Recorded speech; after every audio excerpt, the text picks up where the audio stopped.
Hello जनता, कैसे हैं आप लोग। आज बहुत लंबे टाइम के बाद अपन वीडियो बना रहे हैं। इसके अंदर अपन किसको देखने वाले हैं? Nature of two circles. Nature of two circle के अंदर मैंने यहाँ पे 3 कंडीशन मेंशन कर दिया है। सबसे पहला केस अपना क्या है? Both circles are apart from each other. It means that both circles are neither touching nor intersecting. First circle का अपना सेंटर कितना है? C1, इसका रेडियस कितना है? R1। सेकेंड सर्कल का सेंटर कितना है? C2, इसका रेडियस कितना है? R2। इसके अंदर आप डायग्राम से देख सकते हो C1 C2 is greater than R1 plus R2। अब आपके माइंड में ये आएगा कि सर C1 C2 क्या है? C1 C2 है अपना distance between both centre and R1 plus R2, radius of first circle and radius of second circle. यहाँ पे आप देख रहे होगे मैंने यहाँ पे बोला है नंबर ऑफ टेंजेंट।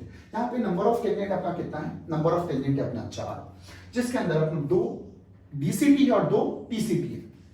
अब आप फिर से पूछोगे कि सर DCT क्या होता है, TCT क्या होता है? सबसे पहले मैं दोनों डायग्राम को बना लेता हूं, ठीक है। इसके अंदर यदि आप देखोगे मैंने एक टेंजेंट बनाया।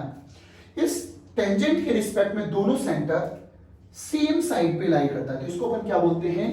Direct common tangent. क्या बोलते हैं? Direct common tangent.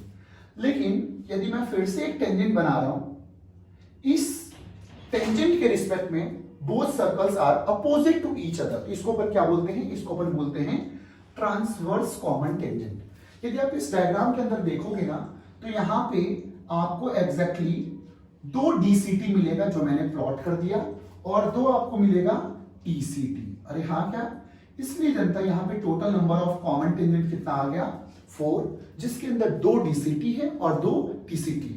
वैसे DCT और TCT का नंबर कितना है? अभी तक ये JEE मेंस या JEE एडवांस के अंदर सवाल नहीं आया है, मे भी फ्यूचर में पूछा जा सकता है। दूसरा अपना कंडीशन क्या है? Both circles are touching externally. यदि दोनों सर्कल एक दूसरे को एक्सटर्नली टच करता है, तो इसके लिए आप यहां से डायग्राम में देख सकते हो C1 C2 equal to R1 plus R2। और यहां पे मैंने नंबर ऑफ टेंजेंट कितना लिखा है? नंबर ऑफ टेंजेंट है अपना 3, जिसके अंदर 2 क्या है अपना DCT और 1 क्या अपना TCT। चेक करते हैं अपन यहां से। यदि आप यहां से प्लॉट करोगे तो इसको जनता अपन क्या बोलेंगे? DCT बोलेंगे। इसको भी अपन क्या बोलेंगे? DCT बोलेंगे। और इसको अपन क्या बोलेंगे? TCT।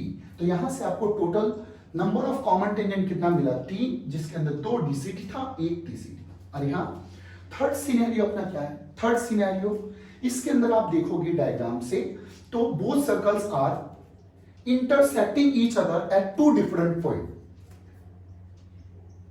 और इसका अपना कंडीशन क्या होगा? C1 C2 is greater than R1 minus R2 बोले, या फिर R2 minus R1, but less than R1 plus R2। ये अपना क्या है? इसके अंदर आप बोलोगे कि सर आपने यहाँ पे मॉड क्यों लगा दिया? क्योंकि देखो अपन को ये पता नहीं है कि कौन सा रेडियस ज्यादा होगा। हो सकता है कभी सर्कल 1 का रेडियस ज्यादा हो जाए, या फिर ऐसा भी हो सकता है कि सर्कल 2 का रेडियस ज्यादा हो जाए। तो अपन सेफर साइड रहने के लिए हमेशा मॉड का यूज करते हैं, ठीक है क्या? ये कंडीशन आपको ना फोर्थ सिनेरियो देखने के बाद थोड़ा ज्यादा समझ में आएगा। यदि आप इस डायग्राम के अंदर देखोगे तो अपना टोटल नंबर ऑफ DCT कितना आ गया? 2, और टोटल नंबर ऑफ TCT कितना आ गया? 0। यहां पे आपको कोई TCT मिलता ही नहीं है। यदि आप फर्स्ट सिनेरियो के अंदर देखोगे तो total number of common tangent कितना आया था? 4, उसके बाद में कितना आया था? 3, उसके बाद कितना आया? 2। ये डिक्रीज हो रहा है। अरे हाँ, क्या? और ये लास्ट सिनेरियो तक होता है। इसके बाद अपना सिनेरियो क्या क्या बच गया है? फोर्थ अपना सिनेरियो होगा both circles are touching each other internally. और फिफ्थ अपना सिनेरियो क्या होगा? छोटा वाला सर्कल बड़ी वाले सर्कल के अंदर ही आ जाए। अब देखिए आपके सामने फोर्थ और फिफ्थ सिनेरियो भी है, जिसकी अभी अपन ने बात करी थी। फोर्थ सिनेरियो अपना क्या है? Both circles are touching each other internally. यदि आप यहाँ पे डायग्राम देखोगे तो आप यहाँ पे कंडीशन कैसे बना सकते हो? R1 equal to C1 C2 plus R2। तो जनता यहां से R1 की वैल्यू कितनी आ गई अपनी? C1 C2 plus R2। यदि आप यहां पे C1 C2 की वैल्यू निकालोगे तो आप क्या लिख सकते हो? R1 minus R2 equal to C1 C2। और यहां क्या? लेकिन अपन को ये पता है कि कभी भी R1 ज्यादा हो सकता है या फिर R2 ज्यादा हो सकता है, इसलिए अपन सेफर साइड होने के लिए क्या लिखते हैं?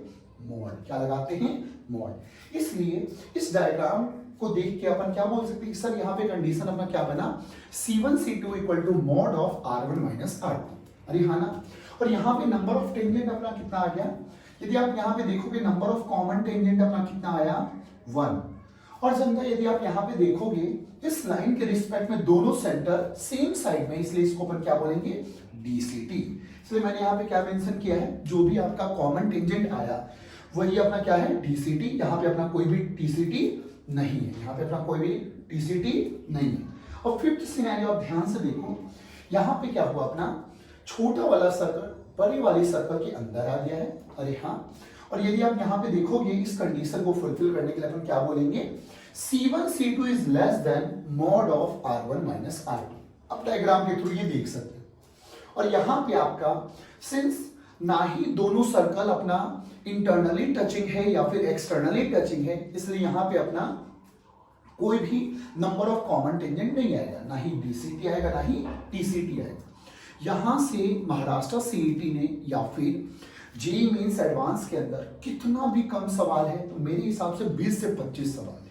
यदि आप लोग ना एक बार जेईई मेंस 47 ईयर्स लगाओगे तो वहां पे आपको दिखेगा कितने सारे सवाल यहां से आए। यदि आपको यहां से सवाल सही करना है तो बस आपको यहाँ पे 3 चीजें निकालनी है।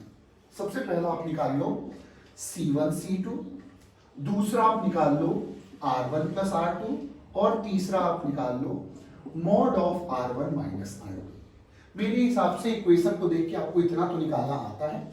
जैसे ही आपने ये निकाला, ये निकालने के बाद कंडीशन आपको याद कर लो, और कंडीशन याद करने के बाद ये देखो सारे के सारे सवाल बनते हैं। चलिए एग्जाम्पल के तौर पे ना मैं आपको 4-5 जेईई के सवाल या फिर एमएस सीईटी के सवाल भी करवा दूंगा, ठीक है।